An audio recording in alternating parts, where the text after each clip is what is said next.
नमस्कार दोस्तों, मैं रोहन शर्मा स्वागत करता हूं सभी का आपके अपने चैनल ज्योतिषीय वास्तु में। कैसे हैं आप सभी? आज हम यहां पर बात करने वाले हैं एक बहुत ही ज़्यादा इंपॉर्टेंट टॉपिक के बारे में। जब रूस और यूक्रेन के बीच में कॉन्फ्लिक्ट शुरू हुआ तब सभी ने ये कयास लगाना शुरू कर दिए कि ये एक विश्व युद्ध की तरफ टर्न होता हुआ नजर आएगा। इसके बाद इजराइल और हमास के बीच में अभी जो घटना घटी इसने सबको चौंका दिया और अब विश्व युद्ध की बातें और भी ज्यादा तेज हो चुकी हैं। अब लोग कयास लगा रहे हैं कि कौन कौन सी कंट्रीज विश्व युद्ध में आगे बढ़ेगी और कौन कौन सी कंट्रीज विश्व युद्ध में अपना नाम लिखाते हुए नजर आएगी। देखिए, रूस और यूक्रेन के बीच में युद्ध की घटनाएं या कॉन्फ्लिक्ट की घटनाएं 2012-13 के आसपास भी हुई थी और उससे पहले भी कई कंट्रीज के बीच में प्रॉब्लम्स एंड परेशानियां समय दर समय चलते हुए आ रही है। क्या इस बार ये सारी परेशानियां एक बड़ा शक्ल, एक बड़ा रूप लेते हुए नजर आ रही है? इसको समझने की कोशिश करते हैं।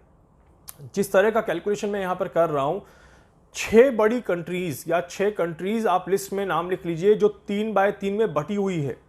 इसमें सबसे पहले रूस, चाइना और ईरान एक तरफ रहेंगे और दूसरी तरफ आपका अमेरिका, इजराइल और यूक्रेन आपको देखने को मिलेंगे। अब डेफिनेटली यहां पर आप सभी के लिए चौंकाने वाला जो नाम है वो है ईरान, क्योंकि ईरान अभी तक भी पूरी तरह से किसी भी तरह की वॉर वाली सिचुएशन में शामिल नहीं हुआ है।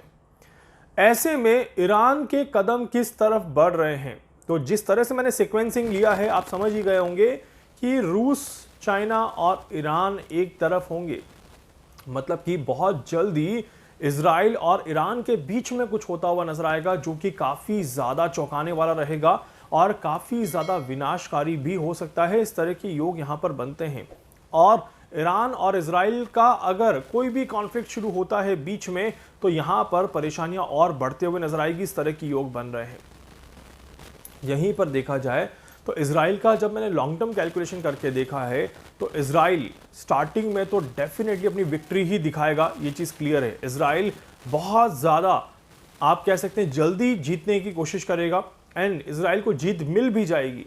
बट लॉन्ग टर्म अगर इक्वेशन देखें इजराइल की तो आने वाला 10, 12, 15 साल का ग्राफ जब देखते हैं तो इजराइल बहुत ज़्यादा बड़ी परेशानियों में गिरता हुआ नजर आता है और एक शॉर्ट विक्ट्री के बाद एक लंबी हार इजराइल का इंतजार कर रही है और इजराइल में बहुत ज़्यादा परेशानियां आते हुए दिखाई देती हैं। इस वजह से ये सीक्वेंस और ज़्यादा महत्वपूर्ण बन जाता है। अब सवाल ये आता है कि सीक्वेंस में और कौन कौन सी कंट्रीज इन्वॉल्व होंगी? क्या भारत इसमें इन्वॉल्व होगा या नहीं होगा? और भारत कौन से साइड पर अपना पक्ष रखेगा? भारत अमेरिका की तरफ झुकेगा या भारत रूस की तरफ झुकेगा? कौन से तरफ भारत अपना काम करेगा? ये एक बहुत बड़ा सवाल यहां पर बनता हुआ नजर आता है। और 2 बड़ी कंट्रीज अभी इंतजार कर रही है जो इस युद्ध में अपने आप को इन्वॉल्व कर सकती है भविष्य में। वो है यहां पर एक तरफ आप देखेंगे जापान को और दूसरी तरफ आप देखेंगे ऑस्ट्रेलिया को। सो ऑस्ट्रेलिया, जापान, इंडिया और कोरिया, खासकर नॉर्थ कोरिया, ये 4 बड़ी कंट्रीज इक्वेशंस को बदल सकती हैं। ये 4 कंट्रीज जिस साइड में भी अपना पद रखेंगी, अपना पक्ष रखेंगी, वहां पर बदलाव देखने को मिल जाएगा, वहां पर इक्वेशंस बदलते हुए नजर आएंगी। इस तरह के योग बनते हैं। साथ ही साथ मैंने आप सभी को कई सारे वीडियोस में पहले भी कहा है कि अमेरिका का पलड़ा कमजोर होने वाला है। अमेरिका कमज़ोर होने वाला है और अमेरिका जब कमज़ोर होगा तो डेफिनेटली अमेरिका के साथ वाली कंट्रीज़ को नुकसान होता हुआ ही नज़र आएगा। और दूसरी तरफ मैंने कई बार आपको कहा है कि रूस और चाइना का पलड़ा बहुत भारी होते हुए नज़र आएगा, बहुत ज़्यादा बढ़ते हुए नज़र आएगा। इस तरह की योग यहाँ पर बन रहे हैं एंड चाइना डेफिनेटली बहुत बड़ा प्लान कर रहा है। चाइना डेफिनेटली भविष्य को लेकर के काफ़ी सारी प्लानिंग ऑलरेडी कर चुका है एंड चाइना बहुत आगे चल रहा है। चाइना ने अभी तक भी अपने आप को ओपनली किसी भी तरह की कॉन्फ्लिक्ट में इन्वॉल्व नहीं किया है। ना तो चाइना रूस और यूक्रेन की तरफ पूरी तरह से शामिल हुआ है, ना ही चाइना ने अभी किसी भी तरह से ईरान, इजराइल या इस तरफ अपने कदम बढ़ाए हैं। बट चाइना अपना काम बखूबी कर रहा है और चाइना अपनी सेना को पूरी तरह से तैयार कर रहा है, चाइना अपने ठिकानों को पूरी तरह से तैयार कर रहा है। ये भी यहाँ पर क्लियरली दिखाई दे रहा है। सो चाइना बहुत जल्दी एक बड़ी प्लानिंग और एक बड़ा अटैक प्लान कर रहा है, एक बड़ा कॉन्फ्लिक्ट प्लान कर रहा है। इस तरह की योग यहाँ पर बनते हैं और चाइना जैसे ही अपनी प्लानिंग को बाहर निकालेगा, वर्ल्ड की इक्वेशंस और ज़्यादा चेंज होते हुए नजर आएंगी।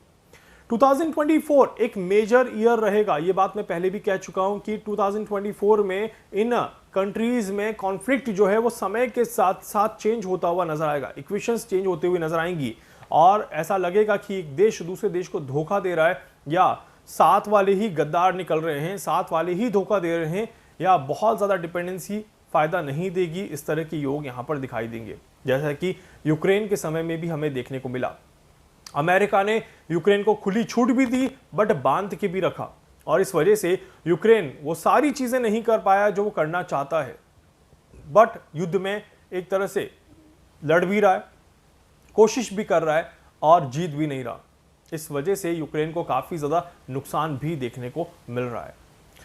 सो ये इक्वेशंस अमेरिका, इजराइल और यूक्रेन की, और दूसरी तरफ इक्वेशंस में रूस, चाइना और ईरान, इसमें अभी रूस एक्टिवेट है, ईरान बहुत जल्दी एक्टिवेट हो जाएगा और उसके बाद नंबर आएगा चाइना का। सो ये दिखाता है कि वर्ल्ड का सीक्वेंस यहाँ पर बदल रहा है, वर्ल्ड स्ट्रक्चर यहाँ पर बदल रहा है और जब वर्ल्ड स्ट्रक्चर यहाँ पर बदलेगा तो काफ़ी सारी चीज़ें और भी ज़्यादा बदलते हुए नजर आएंगी। मैंने आप सभी को लास्ट वीडियो में भी बताया था कि जब राहु ट्रांजिट करता है, जब राहु बदलता है तो रिवोल्यूशन की चांसेस देखने को मिलते हैं, बड़े मेजर बदलाव की चांसेस देखने को मिलते हैं और ये वो समय है जहां पर सुपर पावर बदलने वाला है। दुनिया का सुपर पावर कौन बनेगा, इसका सीक्वेंस अब सेट होने वाला है और दुनिया किसके आगे नतमस्तक होगी ये यहां पर देखने को मिलेगा। एक बार फिर से एक डोमिनेटिंग सुपर पावर दुनिया को देखने को मिलेगा, जिसकी वजह से आने वाले कई सालों तक दुनिया में काफी ज्यादा बड़े बदलाव और काफी ज्यादा असमंजस की स्थिति बार बार देखने को मिलेगी।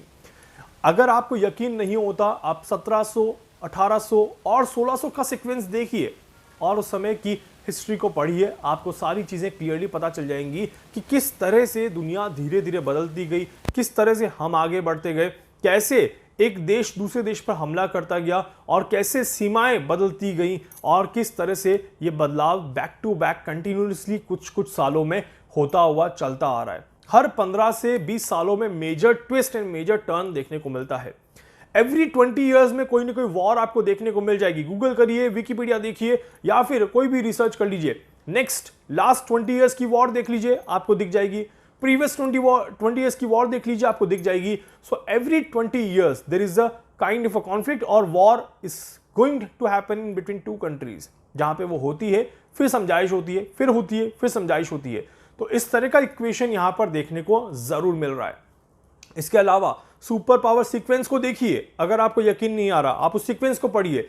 कितने समय तक कौन सी कंट्रीज सुपर पावर में रही, कितने समय तक कौन कौन सी कंट्रीज ने सुपर पावर इक्वेशन को लीड किया और कैसे वो टर्न एंड ट्विस्ट में बदलती गई और कैसे चीजों में दुनिया के साथ बदलाव आता गया। बहुत सारी चीजें हैं जानने को और समझने को, एंड ग्रह संकेत दे रहे हैं और जब जब आप उस संकेत को समझेंगे आप समझ जाएंगे कि कुछ बड़ा होता हुआ नजर आ रहा है। 6 कंट्रीज तैयार हो चुकी हैं और बाकी की 4 कंट्रीज लाइनअप है एंड बहुत जल्दी दुनिया का इक्वेशन हम सबके सामने रहेगा, जहां पर बहुत जल्दी हमें नया सुपर पावर देखने को मिल जाएगा। रिवोल्यूशन का टाइम है, बदलाव का समय है और आने वाला ऑलमोस्ट 10 से 12 साल का जो समय है ये बड़े बदलाव को इंडिकेट कर रहा है, इसमें कोई दो राय नहीं है।